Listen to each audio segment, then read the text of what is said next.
of August. It's Sunday, the first day of the week, 9:27 in the morning. It's going to be hot today. All right, let's cover what I'm going to do today. We're going to discuss, will Iran attack Israel on the 9th of Av, which starts at the evening of the 12th of August, tomorrow in the evening, and goes to the evening of the 13th. And this is the date that both temples, Solomon's and Herod's temple, were destroyed, and the date that the Bar Kokhba rebellion against the Romans they were destroyed by the Romans. Bar Kokhba was saying he was the Messiah, so he was saying he was a false Messiah. World War I started on that date, which I don't think has any significance whatsoever to Israel. So we have three events really that have some significance to Israel. And we're going to discuss those in light of Bible prophecy, and we're going to discuss Iran's motives in doing this. Now, I can't guarantee that Iran is going to do this on the 9th of Av. They may not. They may not have yet made up their mind. Okay? They may still be debating if it's a good move or not. Okay? And we're going to discuss what Iran is trying to do, and what, if they do this, what a likely outcome would be, and how Jehovah would take to this. I would say with 100% certainty, Jehovah is not using Iran to destroy Israel, the Israelites, okay? Iran also wants to destroy America. Iran also wants to destroy or convert the Christians, the Catholics, the Hindus, the Buddhists, the atheists, everybody. Remember their slogans: first the Saturday people, then the Sunday people. And first the little Satan and the big Satan. Israel's the little Satan, America's the big Satan. In Bangladesh, the Muslims are killing the Hindus now, which is causing demonstrations in India right near them, next door, I believe. And it could lead to something, because Modi, the head of India, is a Hindu.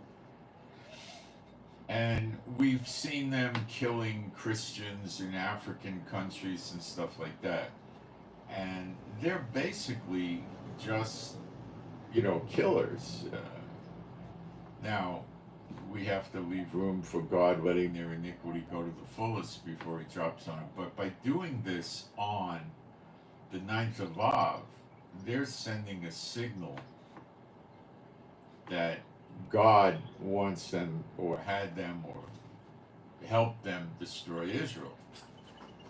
And there's also room for psychological warfare in Israel. So we'll get into this, and we'll discuss the implications of this, the military tactical aspects of this, and other things. Okay? And it's tomorrow. If it happens, it should happen in the evening, or it could do it in the morning. And we'll discuss it and analyze it and go through it. And I'll use Bible and Bible prophecy to show you what I believe Jehovah's response to such a thing would be like, and if such a response would fit into Bible prophecy. We have to remember that the Shiite Muslims believe that the Israelites intend to take over the Dome of the Rock area, because they believe that's the site of the temple. It's not. The site of the temple is, maybe 600 to 800 feet away, with a pool, or more actually. Could be 1,000, 1,200 feet, where the pool of Siloam is. And it's not, that place is not the site of the temple, okay? But they don't understand that, and they think that Israel will eventually, or rather rapidly, I guess, destroy that and build a temple there. And they have a figure called the Dajjal, which is an Antichrist type of figure that Israel will cater to and listen to, who will tell them to will tell the Israelites to destroy all the Muslims, I guess around the world or whatever, I don't know. So the Shiites are believing that this is um, something that they have to fight to stop. Now the Shiites would be basically the Hamas, the Hezbollah, the Houthis in Yemen, the Syrian, although they're kind of iffy, weird sect of Islam, and Iraq and Iran, and the Sunnis, which don't believe in this, and they don't believe the Dome of the Rock and the Al-Aqsa Mosque are as important by far as the Shiites say. They, by their calendar dates and when it was built, they believe that Muhammad did not ascend to heaven from that site. Well, Muhammad didn't ascend to heaven, period. But they, as far as I know, he didn't. I don't believe he did. And that's, so the Sunnis are not on board with this. And that's why you see Saudi Arabia, Jordan, UAE, Kuwait, Bahrain, Qatar, Oman, and I think I covered it. They're not on board with what Iran wants to do. Okay? So there's a rift. Now, what do the Muslims in Russia and India and other countries, Indonesia, believe this? You could decide by going with are they Shiite or the Sunni, and you would have to decide which side of this the governments of these countries go with. Okay, you got it. All right. So that is a big motive, and it's a big reason for Iran to do something like this and say they're defending the faith and all of this stuff. Okay, so all right, we'll also talk about some events in Ukraine and Russia. All right, so I'm going to go into the chat, or the live stream, I guess we could call it, and make sure that we have sound and picture, and put a couple of fast posts up there while people are coming in. Sound and picture, of course, is rather important. And make sure that yeah, we have sound and picture. Okay, so I'm gonna put up a couple of quick chats up here.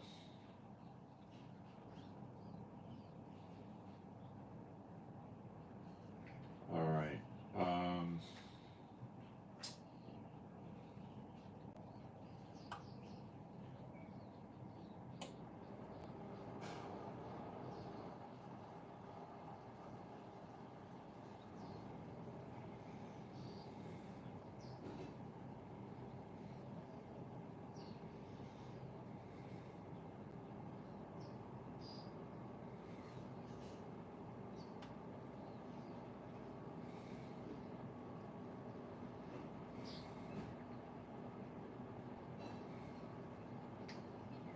Wait a second.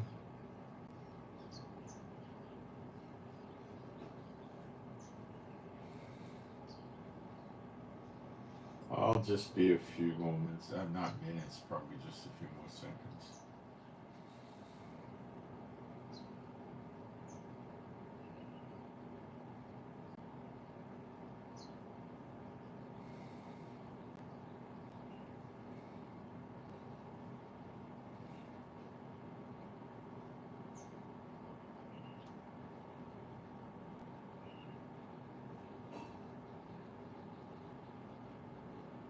All right, I'm going to put my email address up now if anybody wants to send in a prayer request. You can post the prayer request in the chat, or for more privacy, you could email it in. It's up to you. You could also post topics you'd like me to cover in the chat, but for me to do it today, it would have to be relevant to what we're talking about. I can't start running all over the place because I never get anything done.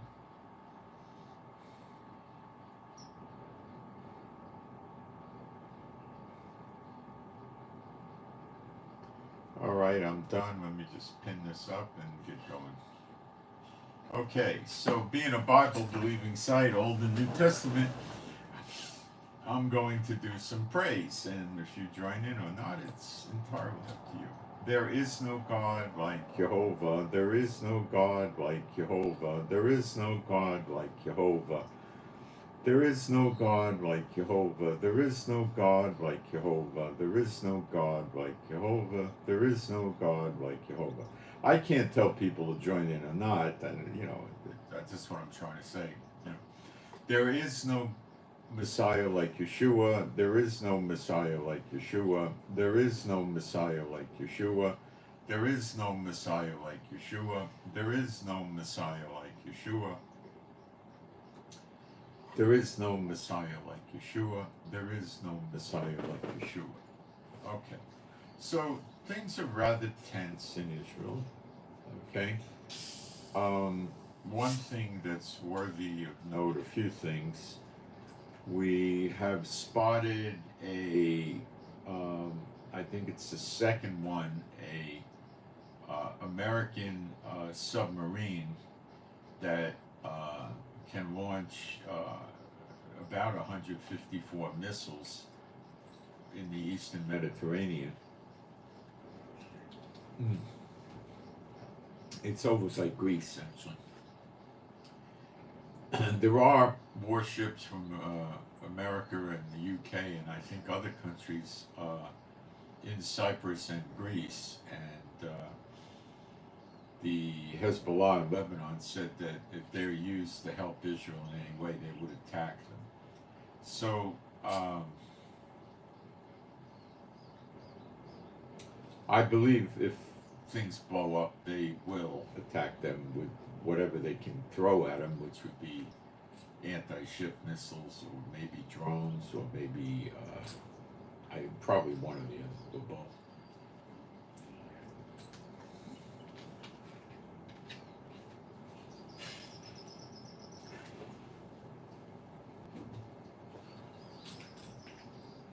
It seems to me that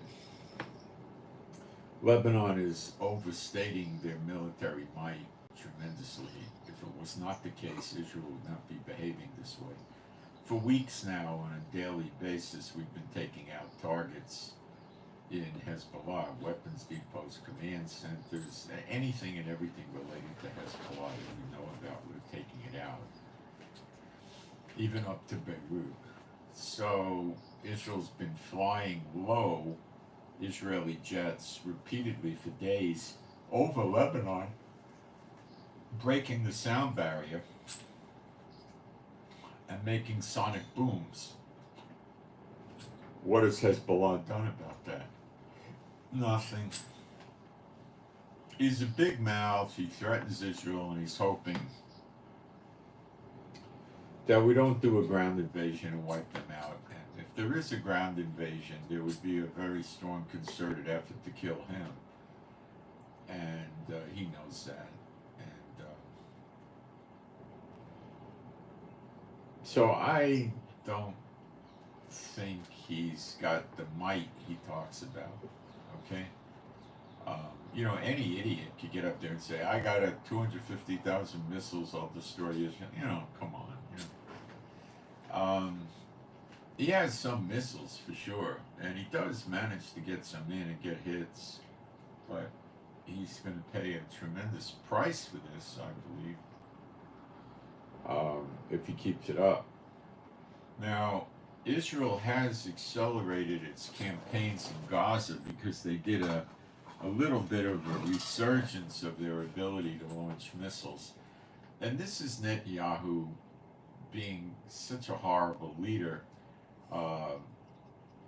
because he's dragging the war out. So they managed to get going again and launch very small amounts of missiles that really didn't do any damage. So this is on Netanyahu's head.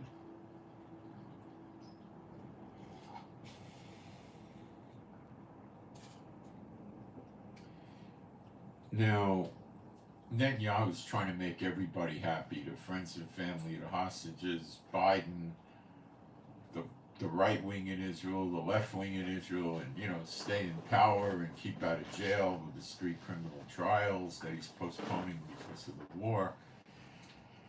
All of this sick stuff, you know. So he's getting very, very aggressive. And another reason for the aggressiveness is to take out this Sinwar, who's now the head of Hamas. Now, the way he became the head of Hamas is the people in Hamas voted him in. Okay, I was thinking maybe, you know, Iran did it or something. Apparently Hamas votes for this.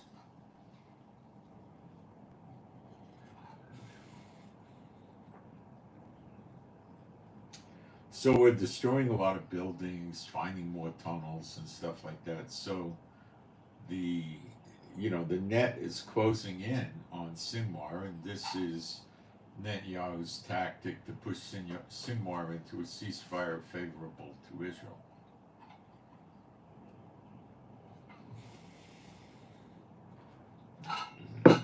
Sinwar is most likely a Satan bot, not a real believer in Islam.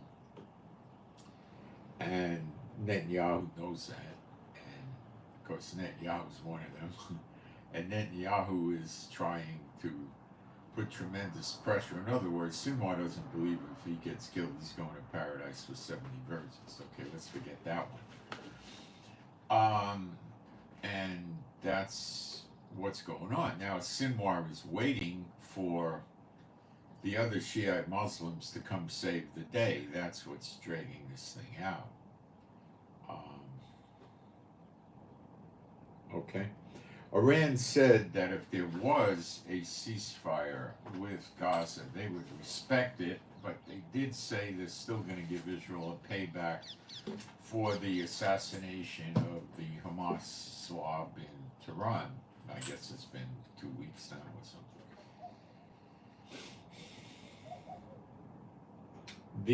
Now there's been videos circulating that play like this, okay? 70 Israeli soldiers plus UK and US troops, or maybe the 70 includes some US and some UK troops and predominantly Israeli, did some sort of an incursion into Iran and were annihilated on the beach at Iran. The story reads that Russia knew or picked up on this attack and told Iran, and Iran told the Houthis, who set an ambush and waited for him. And they have pictures of the bodies, some of which are burned to a crisp, and others are just piled up wearing uniforms. Now, I could not tell if they were Israeli uniforms or whatever they were in the video. It was shot with a phone at distance, and the lighting was bad, and, you know. Is this really what happened? I hear nothing reliable about this other than videos like on TikTok and Rumble and places like that. Let's analyze this. How could Israel get, let's go with a 70 soldier number with Israel just for the sake of this discourse. It could have been 50 and 10 UK and 10 American, or we'll just go with the 70 figure with Israel to make the story played out. How would Israel get 70 soldiers over to the beach in Yemen? Well, we can go through that. They didn't take United Airlines. They didn't take Carnival cruise ship. Okay, they didn't go on a yacht. Let's start eliminating. They didn't go with a train. They didn't walk. They didn't drive. They didn't take motorcycles. Okay. Could they have parachuted in? Yes. Would that be a likely occurrence? No. Because the planes would get picked up and they would be probably attacked while they were still in the air, or when they came down in their parachutes, they'd be shot. Well, maybe they could have circumvented this by doing a night drop over water. True, could have been. Do I think this is something that Israel would do? So sloppy, so dangerous? Not at all. Not at all. Israel can reach out and strike around the world. Well, not really around the world, around the whole Middle East anyway. But they can't do it on the ground. Okay? This doesn't make sense. Okay? They could use a submarine, surface at night, several miles off of the coast of Yemen, and deploy the Special Forces troops, which I assume they would have been, into Zodiacs and had them come to shore and, then try to do a covert landing on the beach and proceed for some directive or mission plan. I don't think that this is a sound military tactic that is typical of Israel. It doesn't add up at all, okay? It's very dangerous. If they get seen or heard, extraction would be near impossible. Why would they do something like this? See what I'm saying? And also, how do you stuff 70 soldiers in Israeli submarines, which are quite small? I don't think the crew is more than about 30 or 40 or something, or maybe not even, maybe 30s. So stuffing 70 Israeli soldiers or mixed UK, US, Israeli soldiers into a submarine of Israel, no. Well, maybe they used an American submarine. Well, yeah, that's a possibility.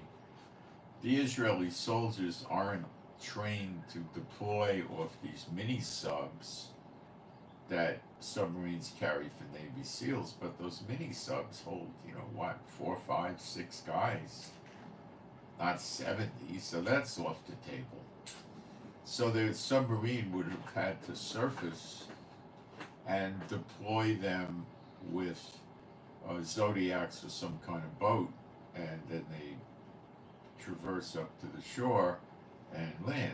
Now they would try to bring the boats on the shore with them so they could get out with the boats, maybe bury them in the sand or something. Now, there were no pictures of any boats, and I'm not so sure even an American submarine can carry 70 soldiers. That's a bit much.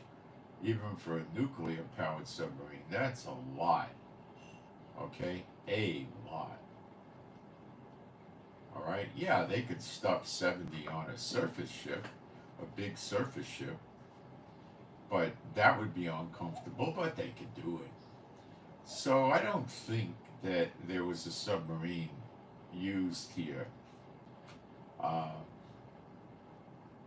don't know how else they could have got there.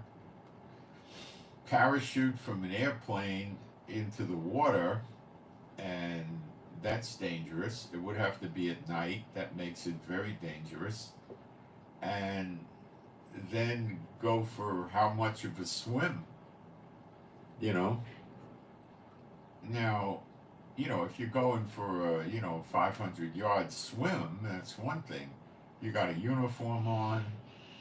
Now, maybe they would wear flippers and a wetsuit, and they have to bring equipment with them. What's the point of them just landing in Yemen with rifles and pistols? What are they going to do? See what I'm saying? So maybe they parachuted boats down. They can do this. Zodiacs, that, they probably have to, for 70 people, they probably have to be 6 or 7 Zodiacs, and they could stuff a lot of equipment in these Zodiacs. But they can't stuff vehicles in the Zodiac. They can't stuff, missiles, and, they're still light weapons, maybe some shoulder-fired weapons, but what would the goal of this mission be? It's too few troops to actually engage the Houthis. 70 is nothing, okay? Special Forces 70 runs into 200 or 300 regular infantry. Special Forces are going to wound and injure and kill a bunch of the infantry and then die. Why? Because they're going to come at them with heavy machine guns, shoulder-fired rockets, RPGs, anti-tank weapons. They're going to shoot artillery at them, mortars at them, bring helicopters to attack them, tanks to attack them, armored personnel vehicles to attack them. They're not going to make it. All they got to do is be seen, and it's a death sentence. So if you wanted to do a covert, you wouldn't send 70. You'd find a way maybe to sneak them into Saudi Arabia and then do a border crossing of perhaps 6 guys. That might work. Not 70. I'm sorry. How do you hide 70? What would the purpose of such a mission be? Well, maybe there's some tunnels that are full of missiles that they want destroyed, and the tunnels are deep, so the bombs aren't affecting them, so these troops could come in and do what? If the bombs aren't affecting them, what are the troops going to do? Drag a few thousand pounds of explosives over to the top of the tunnel and detonate it? And then how do they get out? 70 of them? How are they going to get out? And these guys were in uniform, allegedly, by the video. So what are they going to do? Make a last stand?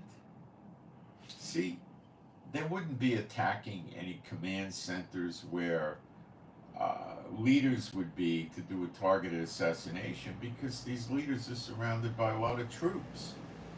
And they would be underground or in a fortified bunker, and how would 70 guys, attack? They wouldn't have enough.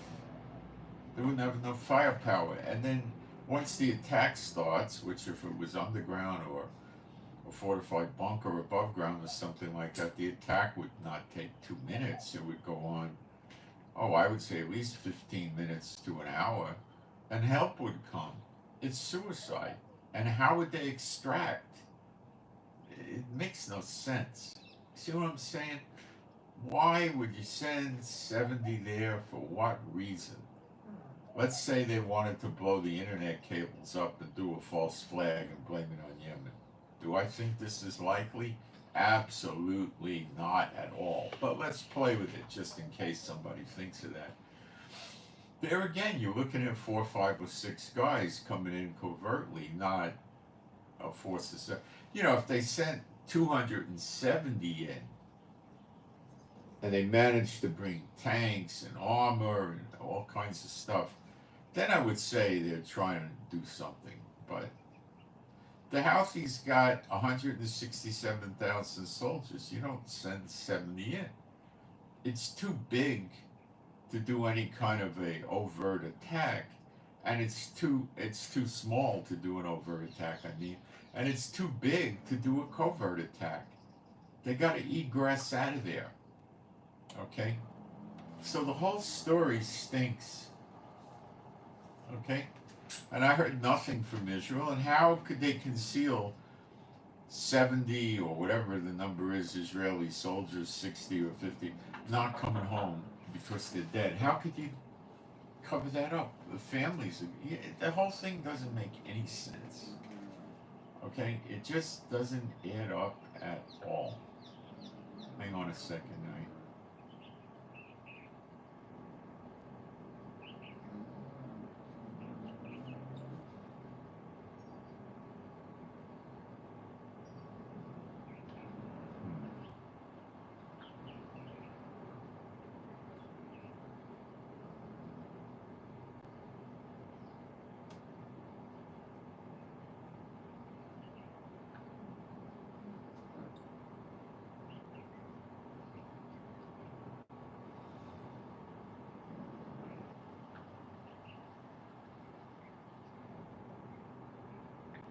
1 second.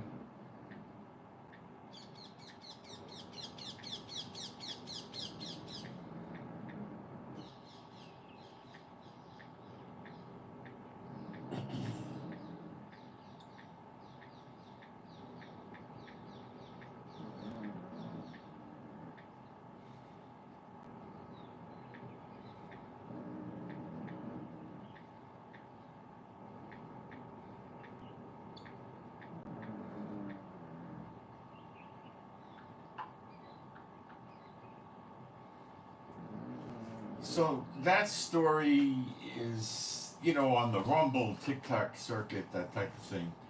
I'm not seeing it on YouTube, and I have to say, the whole thing makes no sense to me. In addition to all of this, the Houthis would be out there holding the heads of the Israeli soldiers, jumping on their bodies, dragging them through the streets and having celebrations, and that's not happening. So I don't think it's real. Now, in the same light, there's videos floating around that are showing American troops, they're saying American troops inside the part of Russia that Ukraine is occupying. And they're talking English, and it sounds like they're American. Now, I watched one of these videos briefly. I have no way of determining that they are inside Russia. Is it likely that America would do this? It's hard to say. Not highly likely, because if they get captured, it's bad. And it actually would be, the combat troops inside Mother Russia, that would be tantamount to declaring war on Russia. It doesn't seem to add up. I think there's people taking videos that you can't really identify who's who or where it is, and they're making rumors up. Is it possible there's NATO troops, American troops, and so forth in Ukraine? Yeah, but they're predominantly advisors. I don't think they're actually engaging in combat.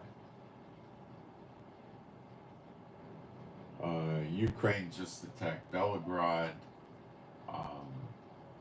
Putin has got his hands full trying to get them out of the part of Russia that they're occupying, which is 30 miles from Ukraine. Is it kilometers? I believe it's miles, not kilometers. Kilometers would be 18 miles, but that's bad enough, but I think it is miles. Ukraine's, had the Russians abandon vehicles and run away. So is Putin going to come over here and help Iran? I don't see that at all.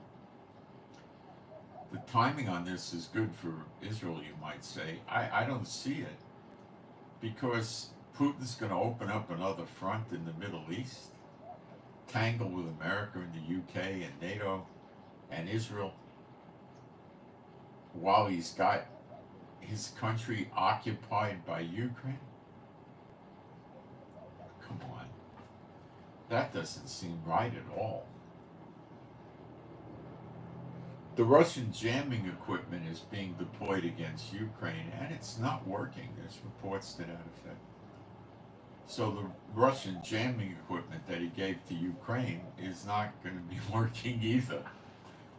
Putin probably kept the best of it for himself and probably gave Iran the older stuff, or not the best stuff, but maybe he didn't. So Iran is touting that because they're trying to create a fear factor, but the Russian equipment is like the Iranian equipment. They tout how great it is, and it's not really that great. Russia has told people they have these hypersonic torpedoes or something that do a cavitation. The torpedo blows air or gas in front of the torpedo to push the water out of the way and make the torpedo go faster. If you think about this, it's illogical. It really is. The World War II torpedoes were 60 miles an hour-ish, and the ones they have now can go 100 miles an hour-ish. They don't have any, 5, 6, 800-mile-an-hour torpedoes that I ever heard of. I doubt they exist. Oh, Putin might be able to get the torpedo to go 120 or 150 or something like that, but getting, torpedoes up to the speed of, 750 miles an hour or something like that is a little bit crazy to think that you're going to, because the resistance from the water is massive. What kind of engine are you going to put on this thing that's going to propel it that fast? And you got to remember, the bigger the engine, the bigger the torpedo. The bigger the torpedo, the bigger the water resistance. And the bigger the engine, the more fuel you need to carry. The more fuel you need to carry, the bigger the torpedo and the bigger the water resistance. So you got into diminishing returns. I'm sure if this type of thing was possible, America and other countries would use it, but it doesn't meet, like, science butts heads with it. It doesn't work.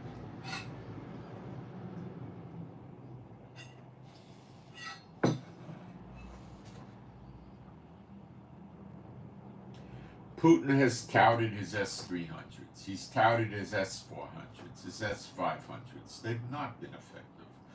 We haven't had a lot of testing of the S-500, but I've studied what it's based on. It's based on the similar principles to the S-300 and the S-400, and they are proven to not work.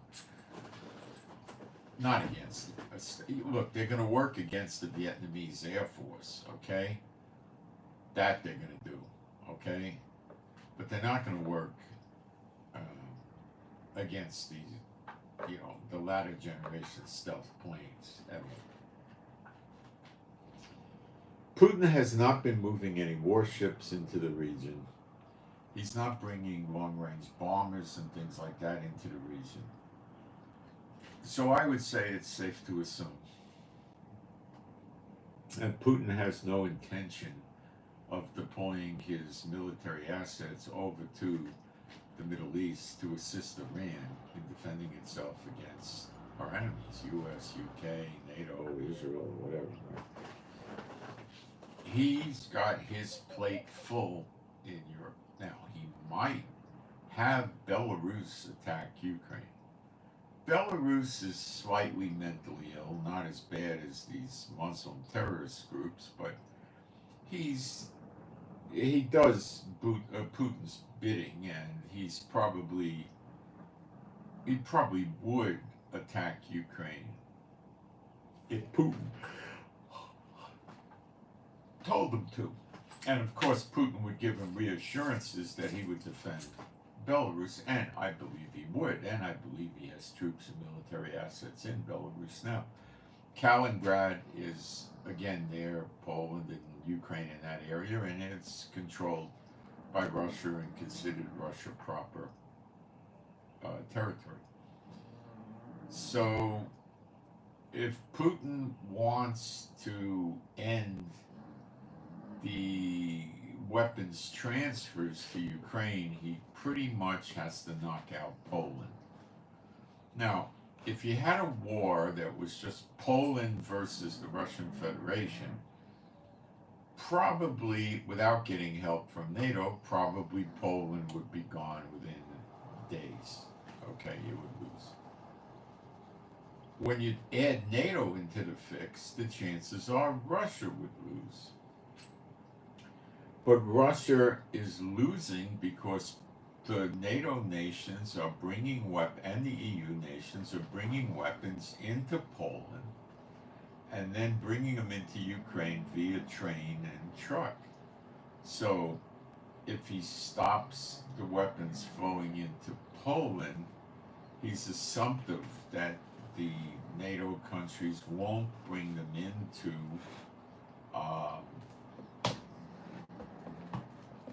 Ukraine proper. It's dangerous, and he keeps trying to blow up the airports in Ukraine.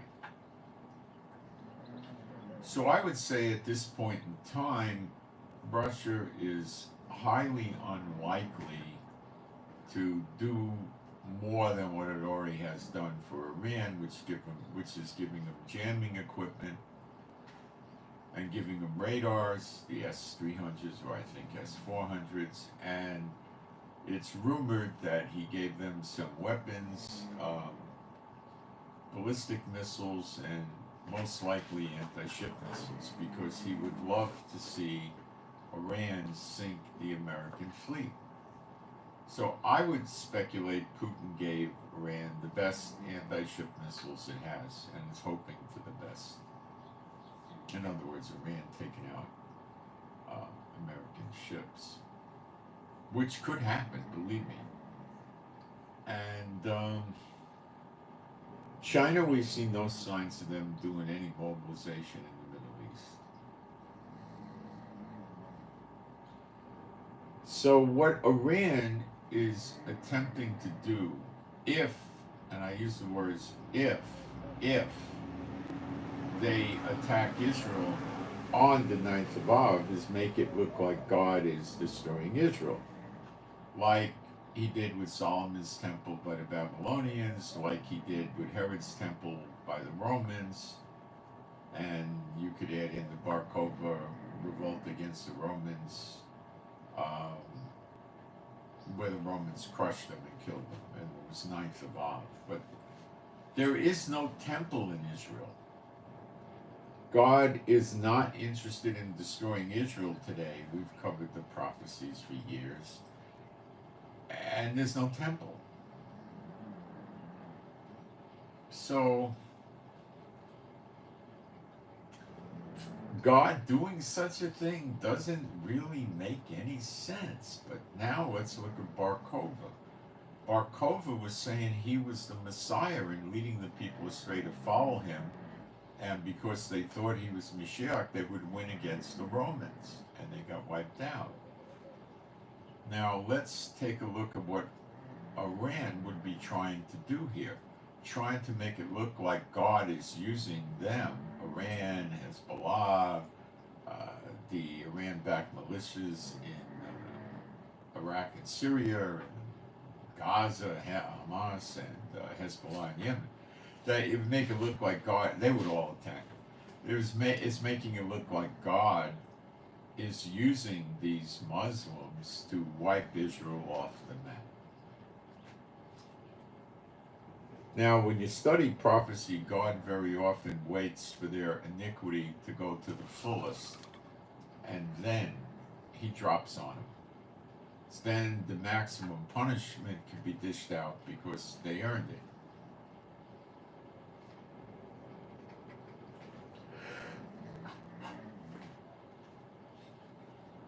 Okay? God will not let Iran get away with this. God will not think this is okay because they're making a mockery of God. The leaders are serving the unclean spirits and they know it. They are overtly doing it. They don't talk about it to their people, just amongst themselves. Okay? Satan is the God of this age, still to this day, which means he's the head of all the nations of the world, every single one of them. He's running their governments. But God is running the show overall, but they think they are. So it would be like the Bar Kokhba revolt, where they were saying, oh, you know, Bar Kokhba, that's the guy's name, is the Messiah, which he's not. And we're going to go dominate the world because, you know, we got Mashiach with us, right? Well, they tried that and God showed them that they got obliterated for pulling a dirty move like that, mocking God. Because the Bar Kokhba knew he wasn't the Messiah, obviously. So you apply that logic to Iran, and Iran knows that Jehovah, you know, is not sending them to wipe out Israel. You know, come on.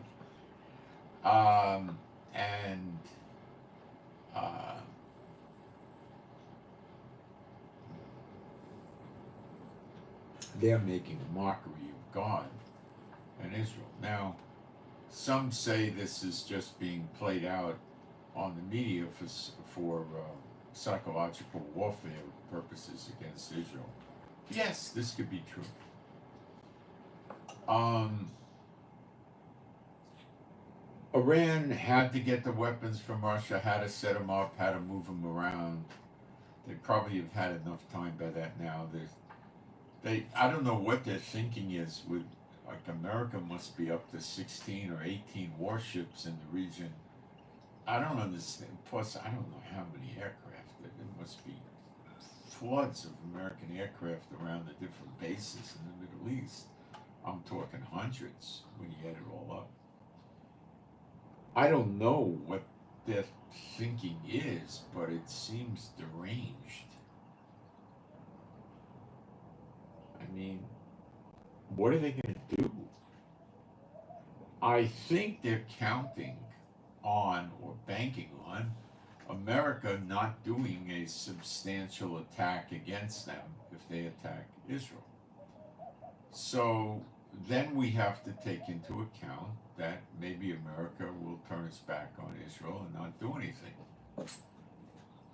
Maybe they're going to hit Netanyahu on, well, the talks about this new ceasefire that Biden has cooked up, which is probably a piece of garbage. And he's got Egypt and Qatar working with him, is expected to be revealed to Israel at a ceasefire talk meeting on the 15th of August, which is, as you know, after the 9th of Av. So that's, another thing. America might, let's say there's no attack on the 9th of Av, America may try to jam a lousy ceasefire down the throat of Netanyahu in Israel, where Hamas stays in charge and Israel withdraws its troops and all of this stuff. And then Hezbollah says they'll knock it off, and the Houthis say they'll knock it off, and so forth. And then Biden thinks he's accomplished peace in the Middle East, which would only be very, very temporary, if anything. Like, I'm talking 2, 3, 4 weeks. That's it, if that. It could occur. It could. I think right now, the situation is far from perfect for a ceasefire.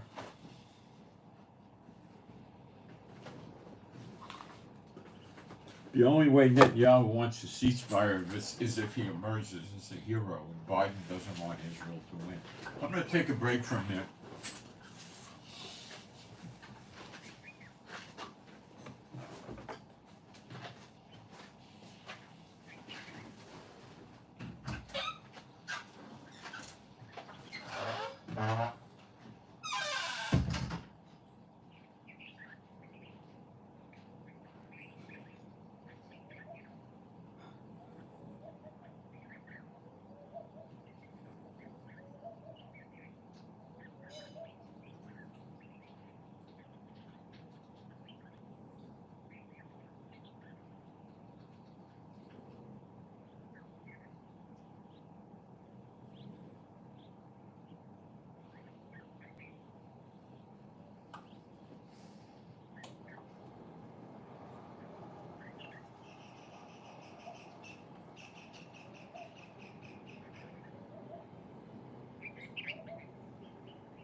If Netanyahu pulls off a signing of some ceasefire that calls for Hamas to remain intact or whatever's left of them, in Gaza, and run Gaza, and Israel troops all leave Gaza, I would speculate that the Israeli soldiers will not leave Gaza and there'll be a revolt against Netanyahu, because they know in maybe in as little as a week or 2 weeks there'll be missile launches again.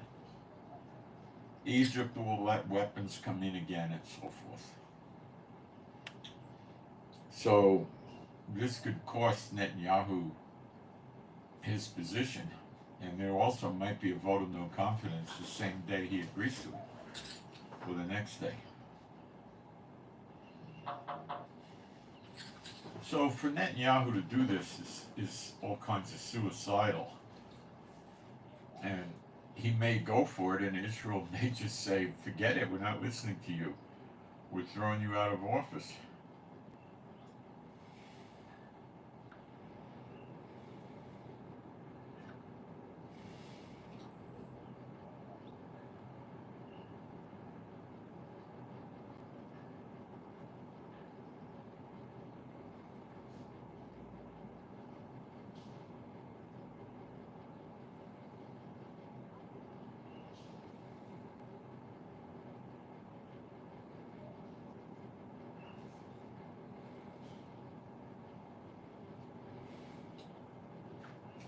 Give me a second, guys. I gotta do something. I made a mistake here. Give me a minute.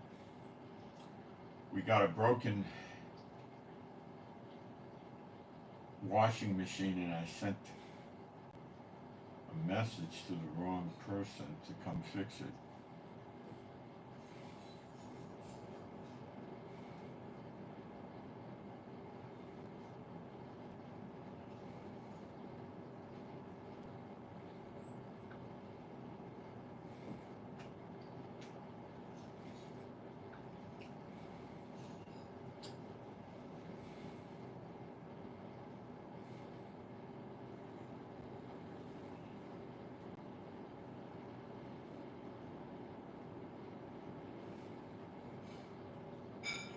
I'll just be a minute. I gotta find this guy's WhatsApp.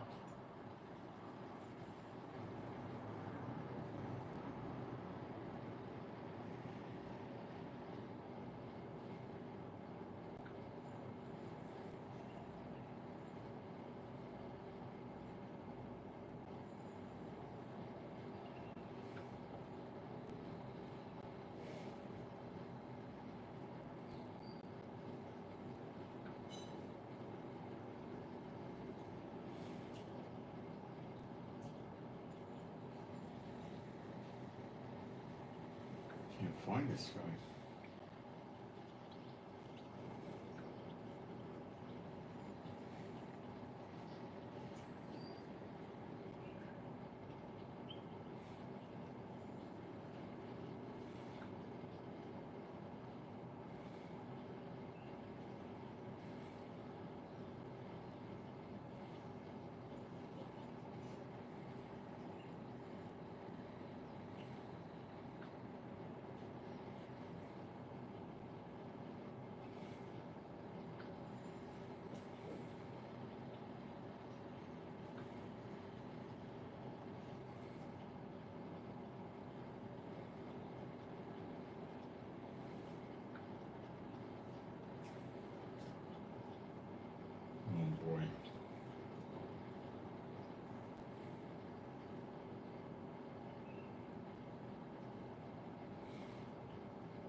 can't find this guy.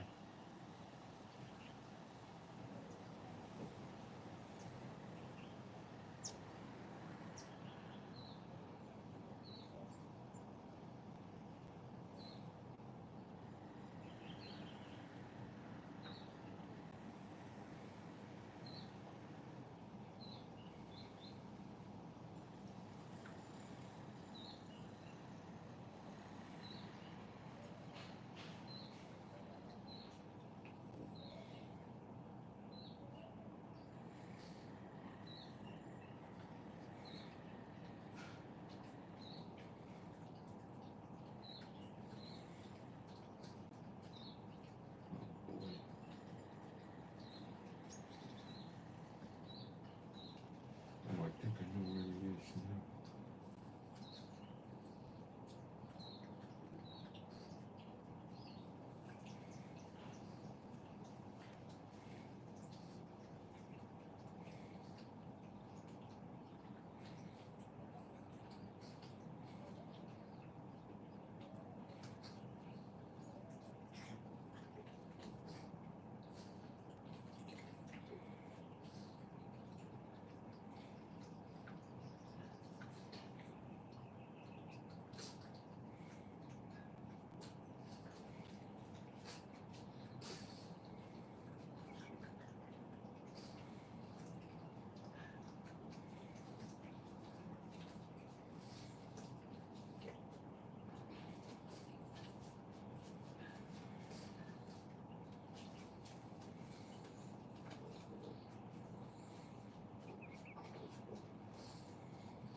I'm sorry about this. It's important, so I'm trying to find this thing.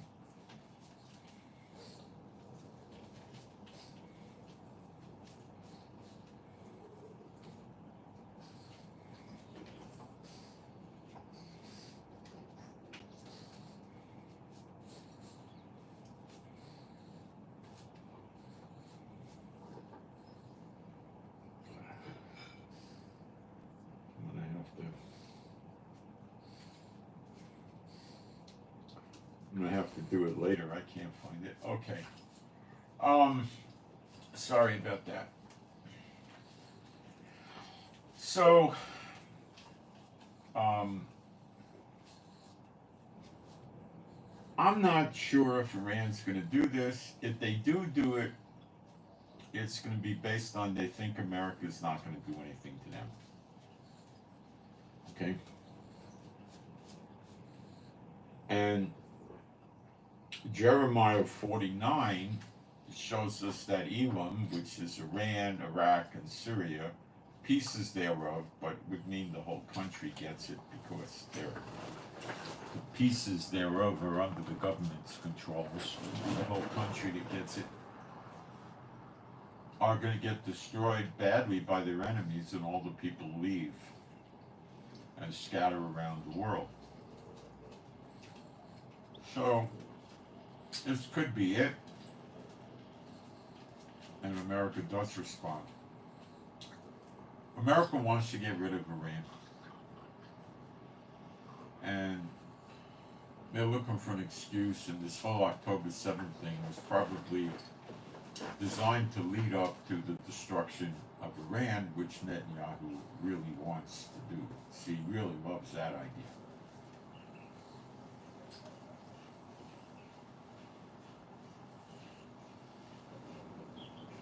So at this point,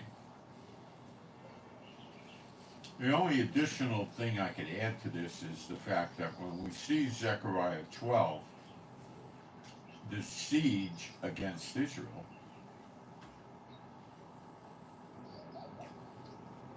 the Israeli military is not there.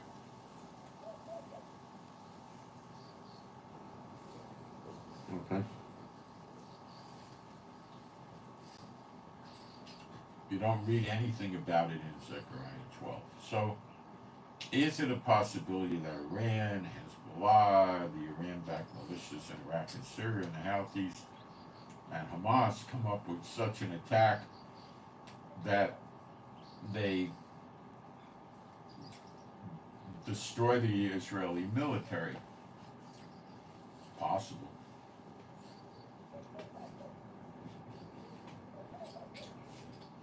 It would probably mean the Americans were either rather ineffective in their attempts to stop the missiles and drones from coming into Israel, along with Jordan, UAE,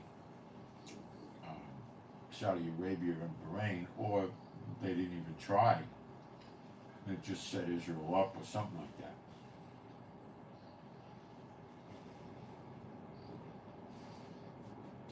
And then Iran would probably have to do a very long attack, maybe take days to get Israel to run out of Iron Domes and other defense missiles.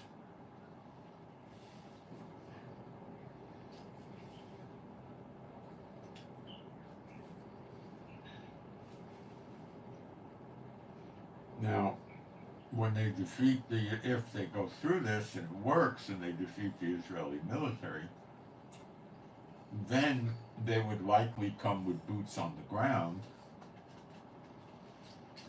to run the Israeli people out of Israel by killing them or forcing them to leave or something like that.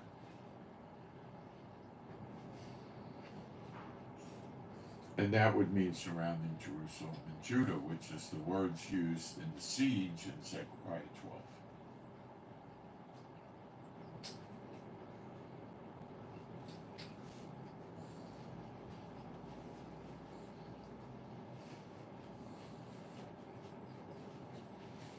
It could be possible that Iran has enough good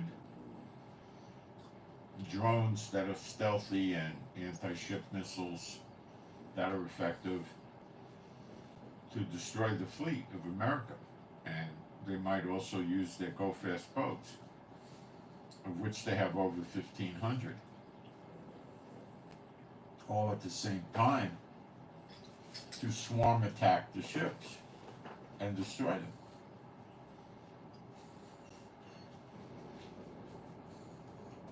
Then Jordan, UAE, Saudi Arabia, etc., Bahrain would get scared and not want to interfere with Iran's attack.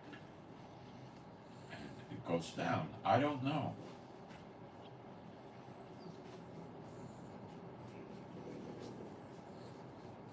But I do know, I think there's a strong likelihood of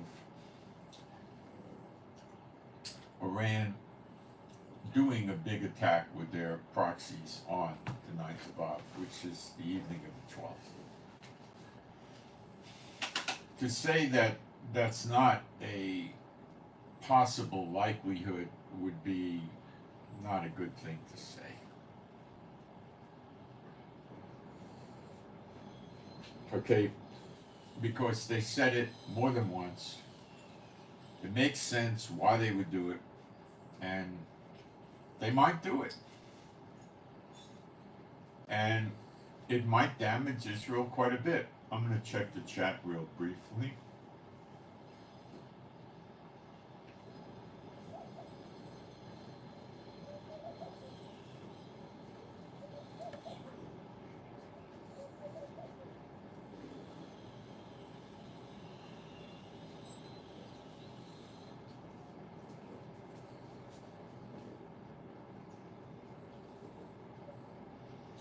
We have a prayer request from AV requesting a prayer for financial problems to be resolved for AV.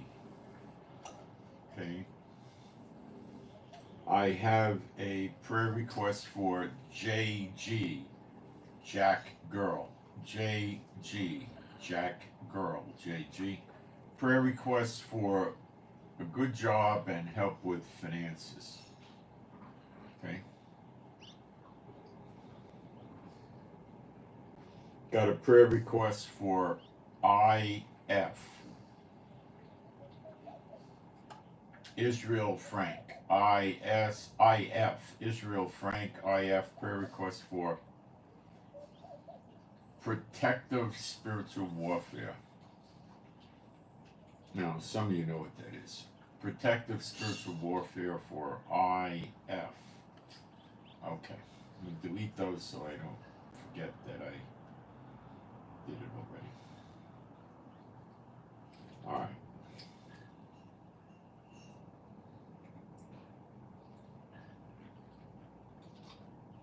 So we're at a critical point here. Now, the other day I talked about, yesterday I think, that we don't know the day or the hour and we won't. I also would like to tell you, when you read the apostles in the New Testament, they talk about the appearing of the Son of Man, and I get the distinct impression that they believed it was going to happen very, very soon. Any day in their time or close to their time or something. And they didn't have it right that it was going to be for 2,000 years. And as far as I know, we never read about them talking about Hosea 6:1 and 2. Yeah, I think we do. I think we do. But I'm not sure that we really ever do. Maybe we don't. No, come to think of it, I don't think we do. We just get 1,000 years is like a day. No, I don't think they talked about it.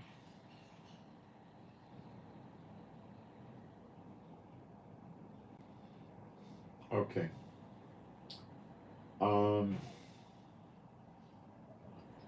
The church world, with their false doctrines, is promoting this 9th of Av as some sort of a massacre on Israel pertaining to Gog and Magog. And that is just an idiot's idea of Bible prophecy. Okay? 9th of Av is tomorrow.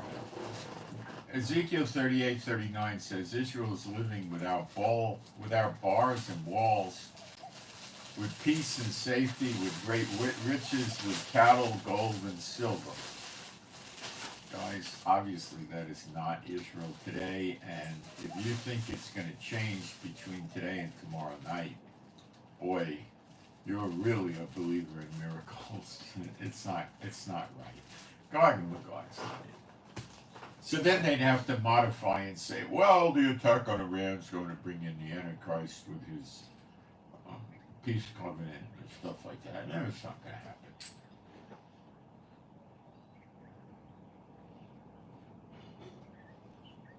They're way out of time sync with that one. Way out. They're just trying to create more false teachings to confuse the people, and then when they don't come to pass, the people get more confused. You know, stuff like that. So their teachings are rather moronic, you know. But they also tie this to Israel's going to get blown up, and they're going to go up on their phony rapture.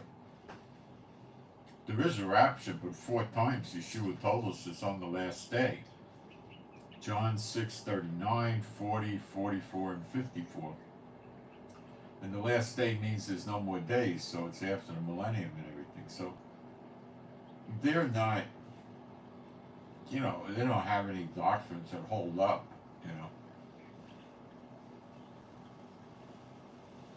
But it's curious how they proceed. You know, we're going to go up to heaven, and you're going to go into a tribulation where either you're going to get your head cut off, good luck with that, Israel, or you're going to take the mark and wind up in the lake of fire for eternity. That's the future that the church world lays out for Israel. Correct me if you think I'm wrong. Which scripture?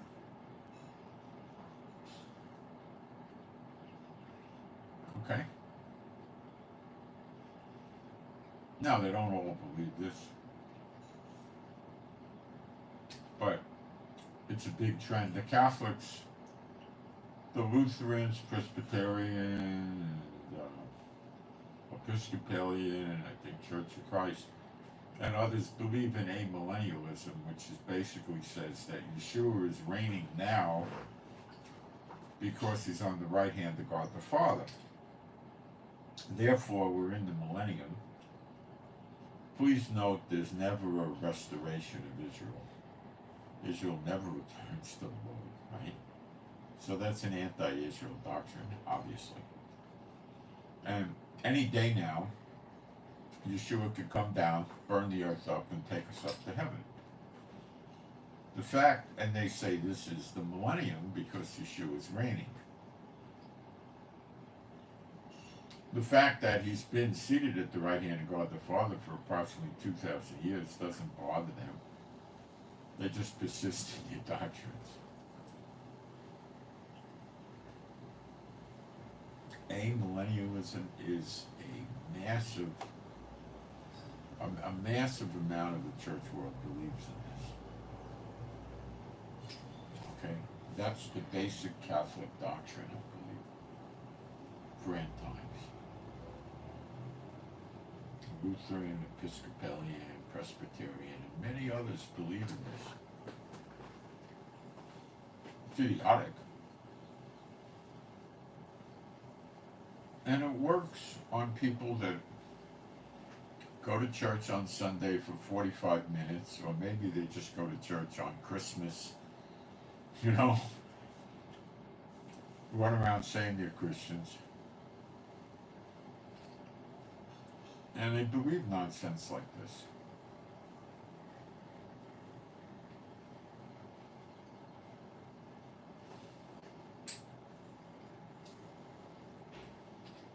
The church is not what it makes itself out to be. These are hate Israel doctrines. Okay. Gog and Magog is a great falling away. How could Israel fall away? It didn't even get there to start with.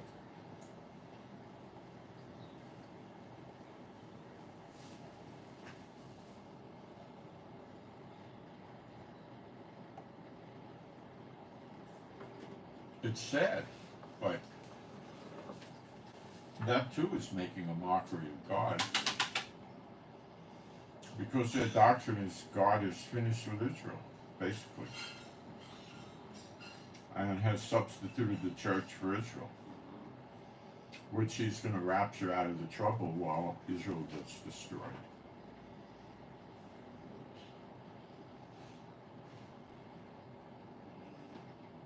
I'm reading my notes.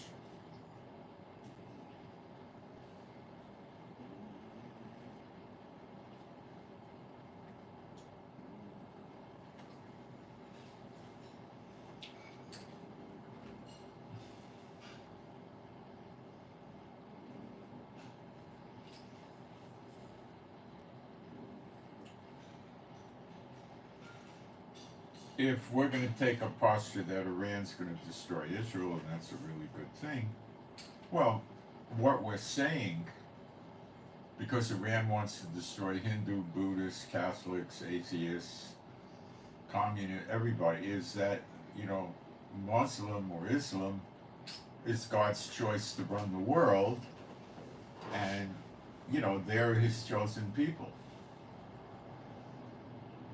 That's the strong implication. And that's absurd. In the middle of this, we have to remember that Israel got attacked on Yom Kippur once, a surprise attack. And that too had psychological value from the Muslims, because it was their high holy day when they would pray for having their sins atoned, covered up, atoned, and they got attacked on that day. So the Muslims doing such a thing is possible. It's even likely because they announced it. They didn't announce the Yom Kippur attack.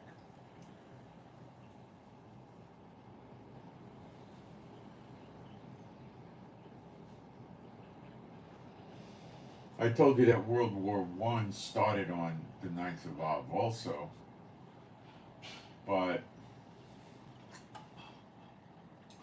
it didn't have anything to do with Israel that I could discern. Now, the rabbis have an incorrect calendar. It's not lined up with God's Bible calendar.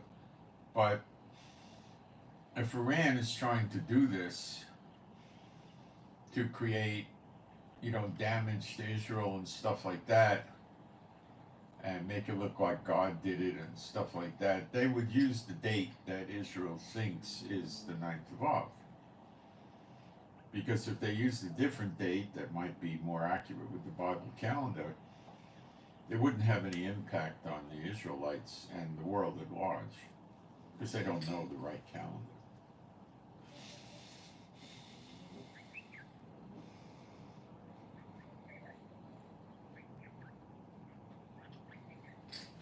So I've laid out a number of different possibilities the way this could shape up. And, the other possibility that we have to take into account is that nothing happens.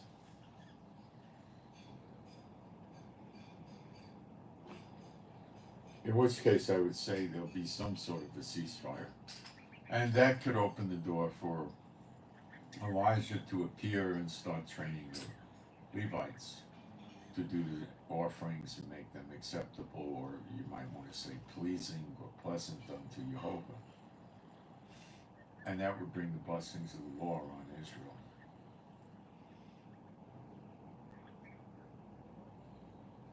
Because I don't see a temple or a tabernacle here with Elijah training the Levites and the missiles raining down with the drones. I just don't see that.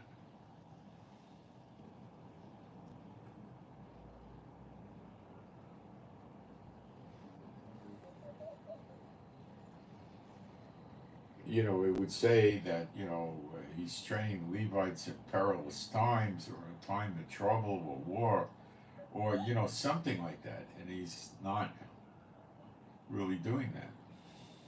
It doesn't say that.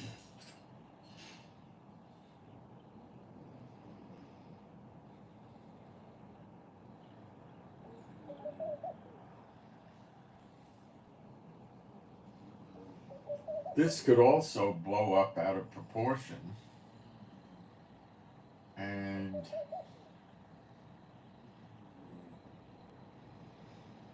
the sleeper agents could start working, and Russia and China could start planning on attacking America, whatever's left of it after the sleeper agents are finished, which wouldn't be a lot, and stuff like this. The thinking, of these countries would be, after we get rid of America, we could get Israel and take care of them at our leisure. You know,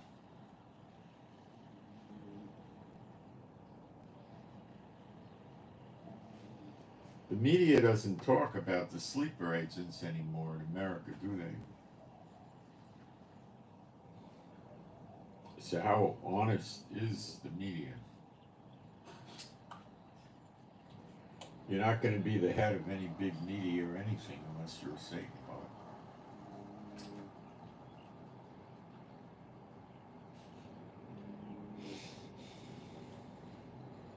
So in Israel, I told you about the seasons. We have 2 seasons in Israel. We have 4 seasons in America. So I said we would know the seasons, and that's scriptural, but not the day or the hour. But I mentioned 4 seasons. I said, America and Europe, they have, 4 seasons. They have fall, winter, spring, and summer. In Israel, that's just 2 seasons. And in the Bible, depictions of Israel, there's only 2 seasons. Remember the early rains and the latter rains? Well, those are the 2 seasons, basically. The latter rains would begin typically around Thanksgiving, which is not a Bible holiday. November, late November. And that's when the temperature drops rather rapidly, usually. Although in recent years we've had like a 6-week fall, but many other years it's just a rapid drop. The rains come, the temperature goes down, and things get cold. Okay, and the rains would go usually into February. Okay. And the early rains are the spring rains. Okay? You don't see rains in August, September, or October. You just don't see it. So the season we're in now would continue until the latter rains came, which would be typically in November. Now it could come November 5th or 10th. It could come November 19th. You know, it could vary. It depends on the weather that year. Okay. So that gives you an idea when the season in Israel is going to change. Okay. So do I think that it's going to happen in this season? I use the word think. Yeah, I do. Because we know the season and look around you, what's going on. It's pretty, you know. Now, could it change next week? Yeah. We don't know the day or the hour, but things could happen this week, next week, still. Okay? It could. Really could.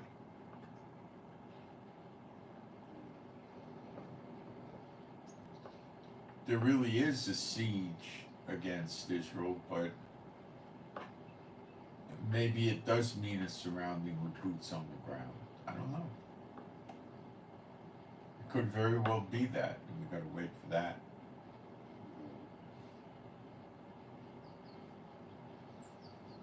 So the season runs to November, but there's no reason that I could say why it wouldn't happen in, you know, another week or 2 weeks or 3 weeks. Yeah, I don't know when it's going to happen, when he's going to appear in the clouds, seated on the right hand of God the Father. I don't know. When you study the apostles, they did not get the timing of that event right. They kept thinking it was going to be centuries sooner than what it really was.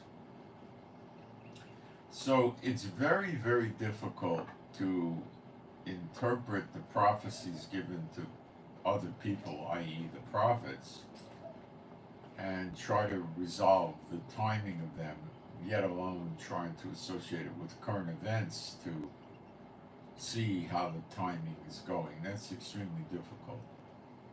Prophets would rarely ever talk about other prophecies from other prophets. It was rare. It did happen, but rare.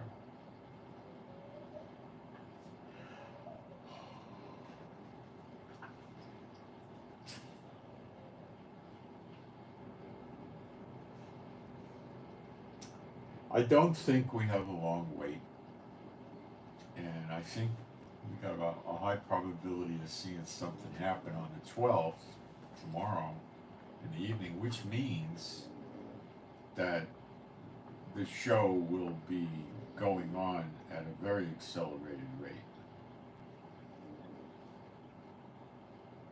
So Zechariah 12 could still be over in a week or two. It still could.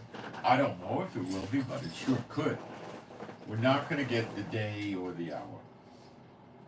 And it's done like that on purpose, and it's so stated, and Yeshua doesn't even have the day or the hour, just God the Father, Jehovah, has it, and we need to accept it like Yeshua accepted it and not be overly concerned with that.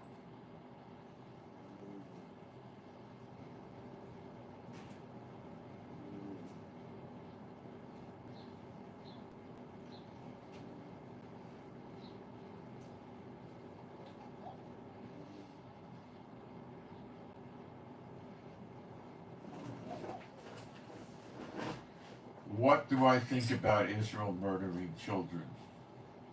Yeah, you know, let's see, where did I get that? Israel went into Gaza, captured children and women as hostages, took them back to Israel, raped the women so much that pelvic bones broke and they died, and kept the children locked in animal cages as hostages. Gee, did Israel ever do that? Or did the slobs chasing a false god in Gaza do that?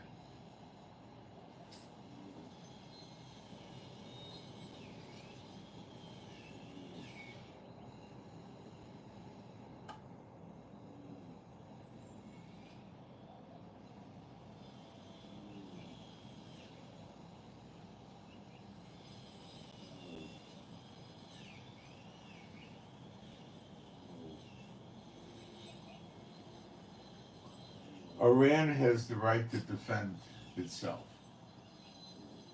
and Israel doesn't.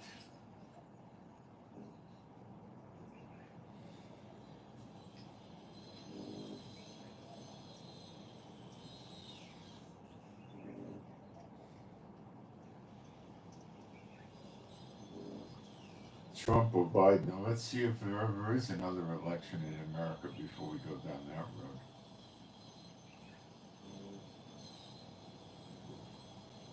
Yeah, if this was the millennium, it'd be very awful, wouldn't it?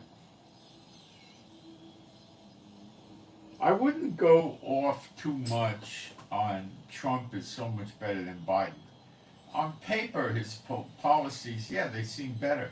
But when he was president, practically right after he took his hand off the Bible, he started pushing Israel for a two-state solution, which is tantamount to the destruction of Israel, giving up the West Bank.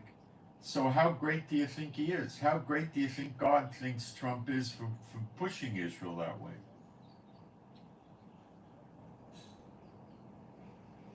Remember he went to Saudi Arabia and did that sword dance thing? Would you do that as a believer in Jehovah, do the sword dance thing? You think he got to be a billionaire by serving Jehovah, not Satan? Do you think that? Do you really think that?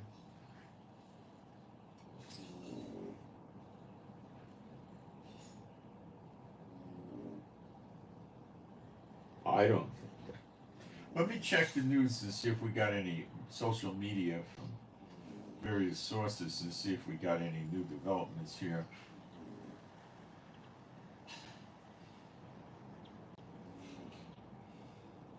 What about our lovely friends at Hezbollah that killed 12 Druze children a couple of weeks ago, huh? Are the Muslim terrorists children killers?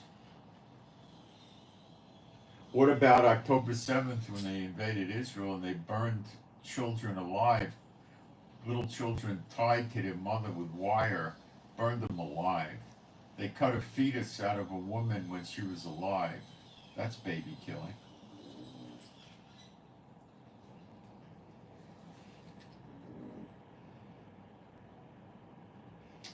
So the Muslim terrorists used children as hostages so they could keep attacking us.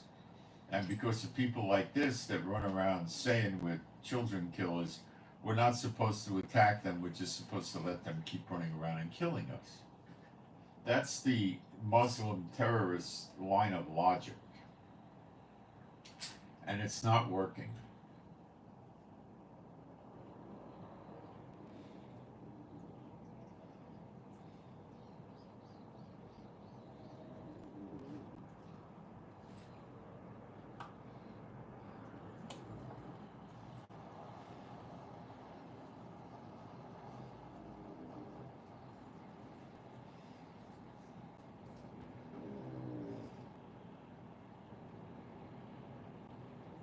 Reading an article, the world used to tell us, give land and get peace, and we gave Gaza back, and look what they did. Burned us Israelites alive, women, children, raped us, still have them as hostages, raping them. These lovely people raped the men. Yeah, the Muslim terrorist men raped Israeli men. You heard me. Is that in the Quran?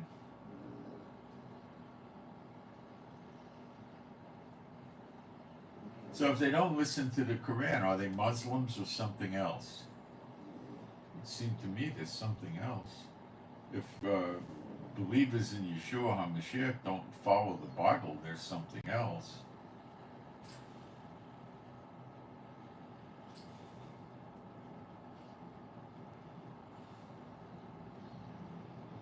So what are they?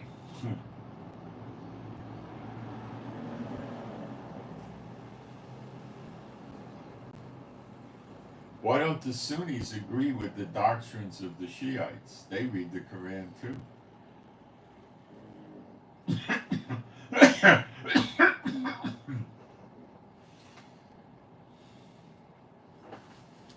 I love a couple of weeks ago they told us Iran was days away from an atomic bomb.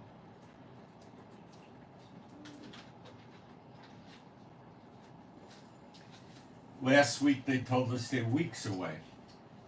Well, which time did they lie to us? They both can't be true.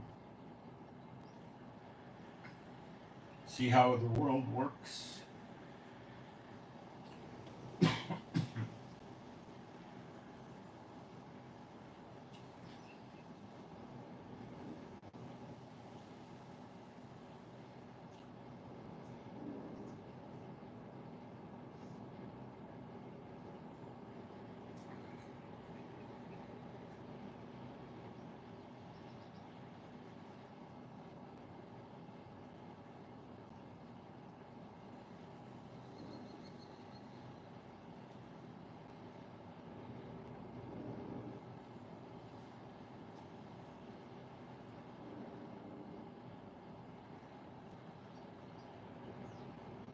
I'm trying to see if we got any interesting news to discuss about. Hezbollah has been a little bit quiet today so far. They did attack some drones in the Galilee yesterday, around the Sea of Galilee. I don't think they caused any damage.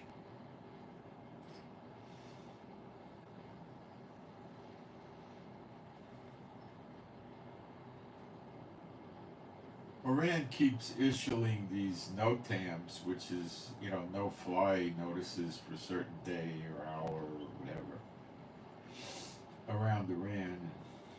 I don't know why they do that. They could be conducting exercises, or they're trying to scare us and say, well, we don't want any aircraft in the area that's friendly because our missiles will launch and they might hit them, stuff like that.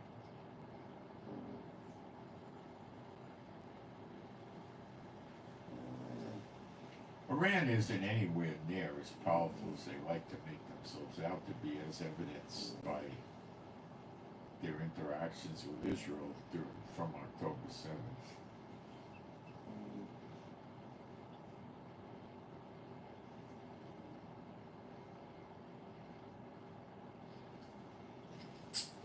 And we're watching to see what America does. Remember, Biden may try to make himself a war hero by knocking out Iran and our proxies, and that would shine on Kamala Harris as well. Remember, he's campaigning with her at his side now. So he would smear the glory not only on himself, but also Kamala Harris, and try to help her get propelled into the White House that way. It's something that they definitely would consider. It's really not hard at all for the United States or even Israel to bust up Iran significantly. It's just not hard.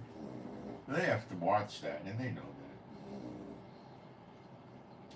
But they might make an end run for Israel and start with multi-day waves of missiles to bust up the Israeli military to the point where it's just not there anymore.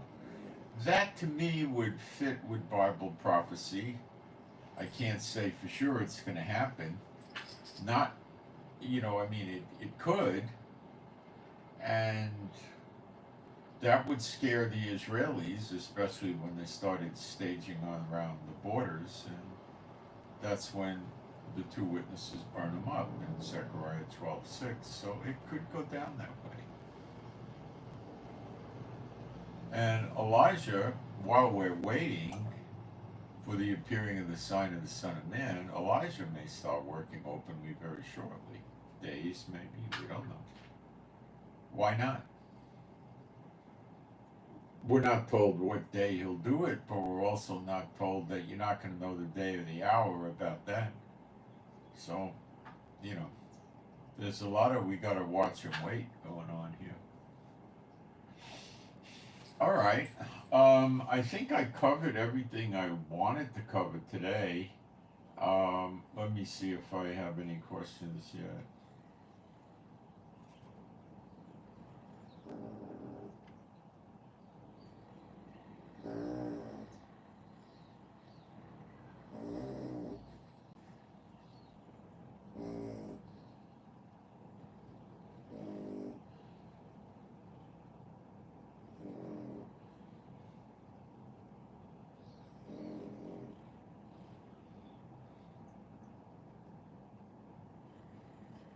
Okay, so I'm Moshe, and please pray for me and my wife.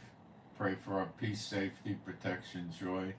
Pray for our finances. Thank you for those that are giving offerings, which is 90% don't. They don't believe the Bible on that, so that's just how it is. And I'm not a false believer, so I don't break the scripture. Freely you have received, freely you shall give. Like the church people, and they sell books and DVDs and seats and prophecy conferences to make money. That's not something I can do. Of course, I try to follow the scriptures, but they don't care, so they do it. And pray for the peace of Jerusalem. Pray for our animals and pets, which are all rescues, that they be happy, healthy, and whole. And pray for better videos. Pray for questions to be answered, and so forth. I don't think God's going to give us all the dotting of the I's and the crossing of the T's, and we're going to know all the fine details. There's probably going to be some vagueness here and there until the events are over. And then looking back would be 2020 vision. You'd see everything that happened. You know.